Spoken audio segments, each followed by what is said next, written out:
Kembali lagi dengan saya di channel Rasquin Project.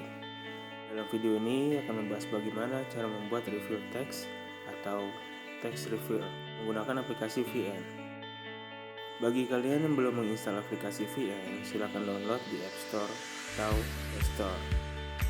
Saya akan memberikan contoh hasil editing video review text sebelum mulai tutorialnya.